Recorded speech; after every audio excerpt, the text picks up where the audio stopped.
Olá, o meu nome é Nayana, eu sou professora da Universidade Federal do Amazonas, mestre e doutora em Psicologia da Educação e líder do grupo de pesquisa em Educação, Formação e Ensino para a Diversidade. O tema desta apresentação é Projeto de Expansão e Melhoria da Rede Pública de Manaus. Considerações sobre o embate entre as determinações dos organismos internacionais e as demandas locais na construção de uma política educacional.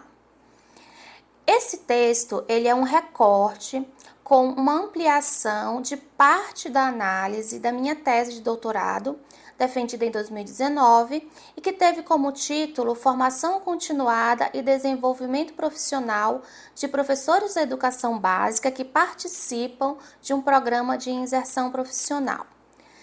Também será apresentado neste evento o artigo sobre o Programa de Tutoria Educacional da CEMED Manaus, possíveis contribuições ao desenvolvimento profissional de professores iniciantes. Então, vocês podem buscar também esta apresentação, ela se refere a um recorte dos dados da minha tese de doutorado. Então, o objetivo do texto que eu vou apresentar aqui resumidamente é analisar a influência dos organismos internacionais nas políticas educacionais brasileiras, a partir da análise do projeto de expansão e melhoria da Rede Pública Municipal de Manaus, PROEMEM, e o papel dos técnicos da Secretaria de Educação na definição dos rumos das políticas educacionais no município de Manaus. A principal justificativa para a produção deste texto tem sido a forte influência que os organismos internacionais têm tido na definição das políticas públicas brasileiras. E a contrapartida exigida por esses financiadores é a adesão a orientações neoliberais ancoradas, em geral, na diminuição do papel do Estado, na sociedade e na economia. Então, na esteira dessa relação entre Brasil e organizações internacionais, observa-se o aumento da presença de instituições privadas no setor educacional, com o intuito de auxiliar secretarias na implementação dessas propostas, secretarias de educação na implementação dessas propostas, como nós vamos falar aqui neste texto. Nesse cenário, técnicos, gestores e professores, eles travam constantes embates, pois são eles que dialogam com essas instituições parceiras e concretizam as ações, muitas vezes lidando com determinações que são construídas fora da sala de aula e da escola, mas que afetam diretamente as suas práticas educacionais.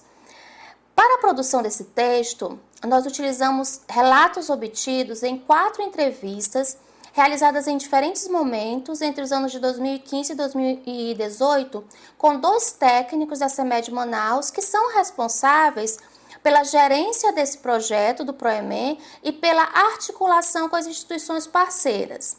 Soma-se a essas entrevistas a análise de documentos oficiais que foram disponibilizados pela Secretaria e dos relatórios anuais do PROEMEM, que estão disponíveis no endereço eletrônico do Banco Internacional de Desenvolvimento. Então, eu vou começar falando um pouco sobre o PROEMEM. Então, o PROEMEM, ele conta com financiamento do Banco Interamericano de Desenvolvimento e ele reúne diversas ações voltadas à infraestrutura e cobertura da rede municipal de ensino, ao desempenho escolar, gestão e avaliação.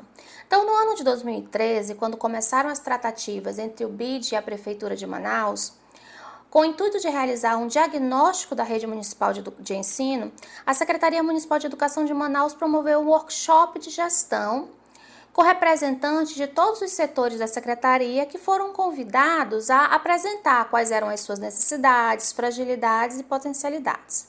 Então, de posse destas informações e com a assessoria dos técnicos do BID, foi elaborado um amplo diagnóstico da situação da rede de ensino municipal. E esse diagnóstico, ele reuniu em 3 frentes os principais desafios da rede municipal de Manaus, que seriam a infraestrutura e cobertura da rede, desempenho escolar e gestão e avaliação. Em dezembro de 2014, o projeto de expansão e melhoria educacional da rede pública de Manaus, ele foi aprovado pelo BID, mas ele só viria a ser aprovado pelo Senado em 2017, com um prazo de execução orçamentária de 5 anos, de 2017 a 2021. essa aprovação ela é necessária porque a garantia do empréstimo é dada pela União. Então, o valor contratado à época foi de 52 milhões de dólares dos Estados Unidos da América, a serem disponibilizados em 5 parcelas anuais que totalizam o valor acordado. Então, a Lei 2.230, de 4 de julho de 2017, ela reestrutura o projeto de expansão e estabelece outras providências e foi regulamentada pelo Decreto 4.000, de 1º de março de 2018, no âmbito da Prefeitura Municipal. Então, a primeira parte da nossa análise trata do dito e do não dito. Então, qual é o projeto dos organismos financeiros internacionais para as políticas educacionais brasileiras? Então, o aprofundamento dessas relações entre o Banco Mundial e o governo brasileiro, ele se inicia na década de 90 e ele passa a gerar um forte impacto nas políticas educacionais adotadas no nosso país. Então, 3 propostas ocupam o centro das preocupações do Banco Mundial: a ênfase na melhoria da educação básica, a descentralização da gestão escolar e consequente responsabilização das escolas pelo sucesso ou fracasso de seus alunos, e a centralização dos sistemas de avaliação, que, na lógica do Banco Mundial, são os responsáveis por estabelecer os padrões de desempenho e de qualidade a serem alcançados nas escolas. Este é o dito. Mas o que nos interessa neste trabalho é o não dito. Então, Cruz, ela faz uma pontuação interessante quando ela afirma que as principais orientações neoliberais, elas são direcionadas ao papel do Estado na sociedade e na economia. Então, para a autora, os 3 pilares da reestruturação neoliberal baseiam-se na diminuição do papel e tamanho do Estado na sociedade, na desregulamentação das relações trabalhistas e na abertura econômica e comercial. Então, o objetivo explícito dessas mudanças é sanar as contas públicas, de forma a permitir que o Estado se recupere, garantindo a abertura do mercado para a iniciativa privada, que teoricamente irá substituir o Estado no atendimento à saúde e educação, por exemplo. Porém, o que não aparece explicitamente relacionado a essa interferência na soberania dos países é o resultado destas mudanças. Então, infelizmente, o pacote de reformas neoliberais vem ocasionando sérios problemas nos países onde ele está sendo implementado, inclusive no Brasil, com um aumento gigantesco do subemprego, perda de direitos trabalhistas e previdenciários, precarização e intensificação do trabalho, aumento da pobreza, dentre outros. Então, no campo das políticas educacionais, fica muito clara a tentativa de transferir uma lógica que é a lógica do mercado à educação, pois, garantindo uma educação eficiente e de qualidade, segundo essa lógica, o sucesso de cada sujeito na sociedade será exclusivamente atribuído à sua competência e esforço, que é o que a gente conhece como a tal da meritocracia.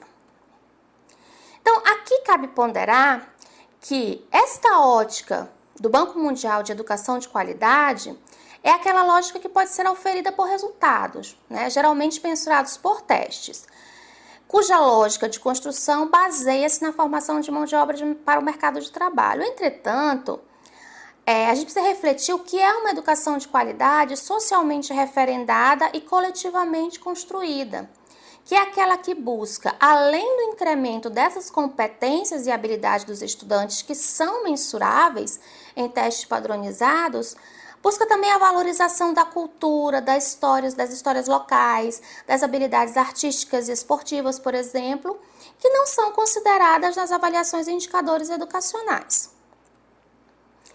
Nesse cenário, qual é o papel dos agentes locais no delineamento dessas políticas? Então, o que a gente observa é um embate entre a lógica do capital e a busca da qualidade na educação. Então, a gente inicia essa discussão pelo resgate da importância dos agentes locais na implementação dessas políticas. Então, são os técnicos, os gestores, os professores que atuam nas secretarias de educação e nas escolas públicas, os responsáveis por implementar essas mudanças. O que nós podemos observar na pesquisa conduzida junto à CEMED sobre o PROEMEM é que os gestores, os técnicos e os professores que atuam na CEMED Manaus, eles possuem uma sólida formação e conhecimento do seu campo de atuação e não aceitam passivamente as mudanças que lhes são impostas, principalmente se essas mudanças vão de encontro às suas convicções. Entretanto, a força do capital é inegável, o que exige desses profissionais uma enorme capacidade de diálogo e de resistência. Então, a operacionalização dos componentes do PROEMEM exigiu a contratação de instituições parceiras. Então, 3 instituições foram parceiras da CEMED Manaus durante esse processo. A Fundação Itaú Social, através do Programa de Tutoria Educacional, o Instituto Ayrton Senna, que é o responsável em Manaus pelos programas de recuperação e aceleração da aprendizagem, e o Instituto Áquila, que foi o instituto responsável pela elaboração e implementação de um sistema de gestão de projetos chamado de Sistema GIDE. Quando a gente analisa a relação dos técnicos da CEMED Manaus com essas 3 instituições, o que a gente consegue perceber é que a maior marca da tutoria educacional foi a construção dos processos. Então, os técnicos relatam que a construção da tutoria educacional foi baseada no diálogo e na contextualização à realidade local. Tudo foi construído, como diz um dos sujeitos, não foi assim algo que a gente viu num canto e trouxe para cá. Entretanto, os programas da Fundação Ayrton Senna, por exemplo, que são os programas responsáveis pela recuperação de aprendizagem e aceleração da aprendizagem, eles não permitem essa maleabilidade, eles são totalmente centralizados, inclusive os processos formativos dos professores que o executam. Então, tudo isso segue a um padrão, a uma proposta centralizada na Fundação Ayrton Senna.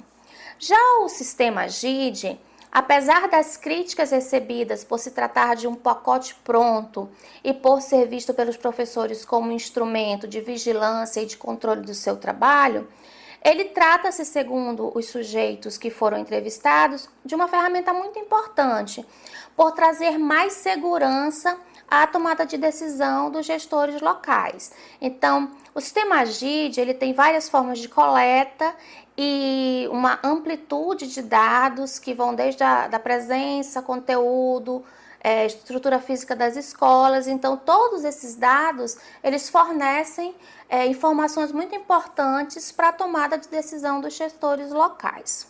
Então, as conclusões às quais nós chegamos com esse trabalho é que a influência das políticas neoliberais e dos setores privados é uma realidade em muitas secretarias estaduais e municipais de educação do Brasil, seja pela escassez de recursos financeiros que forçam o estabelecimento de parcerias sem contrapartida para as secretarias, como é o caso, por exemplo, da tutoria educacional, seja pela sobrecarga dos profissionais, muitas vezes sem a formação necessária para analisar criticamente, dialogando e se contrapondo aos projetos e programas propostos.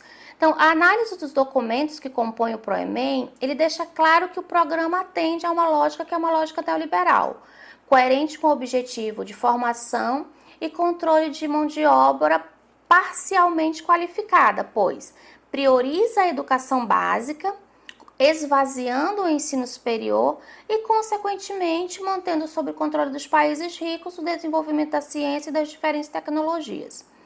Apesar de todas essas premissas, de todo esse pano de fundo, os técnicos das secretarias de educação buscam proporcionar aos estudantes uma educação de qualidade, socialmente referentada e coletivamente construída. Porém, diante da força do capital, a situação desses agentes educacionais ela é difícil e é limitada, e em uma constante negociação que implica, em alguns momentos, ceder a determinados interesses para obter recursos, para obter apoio, em uma autonomia que termina por ser uma autonomia limitada. Logo, o suporte da academia e das demais organizações profissionais a esses profissionais é essencial. Então, eu acredito que cabe sim às universidades públicas propor alternativas e parcerias a essas secretarias, ocupando os espaços que hoje são preenchidos pela iniciativa privada. Além disso, é imprescindível que as políticas públicas sejam acompanhadas pelos pesquisadores, com o intuito de mapear seus resultados, elencando as evidências de seu sucesso e de seu fracasso. Muito obrigada.